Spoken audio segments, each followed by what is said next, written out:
একটি গ্রামে একটি বাঘ বাস করত। সে বাঘটি শিকার করে এসে সে গুহার সামনে এসে ঘুমিয়ে পড়ত। সেই দিনও তাই হলো। এই বাঘটি শিকার করে এসে সে গুহার সামনে এসে শুয়ে পড়ল। শুয়ে থাকার পর সে সেখানে ঘুমিয়ে পড়ল। সেই বাঘটির ভয়ে সারা গ্রাম নিস্তব্ধ হয়ে থাকতো। তার সামন দিয়ে কেউ যেতে পারত না। যার সামন দিয়ে সে যেত তাকেই ধরে সে খেয়ে শিকার করে ফেলতো। তাই তার ভয়ে কেউ আসতো না। একদিন এক শিয়াল তার সামনে দিয়ে গেল। শিয়াল যেতে যেতে নাচতে নাচতে থাকলো। তারপর বাঘ জিজ্ঞাসা করলো, কার এত বড় আসপর্ধা যে আমার গুহার সামনে এসে নাচছে? তারপর বলল যে শিয়াল, আমি। তোর এত বড় ক্ষমতা, তুই আমার গুহার সামনে এসেছিস?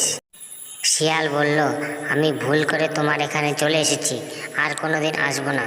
এবার আমাকে ক্ষমা করে দাও। বাঘ বলল যে আমার এখানে বিনা কারণে যে এসে পৌঁছায় তার কোনো দিন সে রেহাই পায় না। একটি শর্ত আছে যে তোকে ছাড়বো আমি। সেই শর্তই হলো যে তোর বদলে অন্য কাউকে নিয়ে যেতে হবে, আমি তাকে শিকার করে খাবো। বাঘের কথা শুনে শিয়াল রাজি হয়ে গেল। শিয়াল বলল যে চলো। তারপর বাঘ শিয়ালের পিছে পিছে চলে গেল। সেখানে কিছু দূর হাঁটার পর সে অপর একটি শিয়ালের কাছে নিয়ে গেল।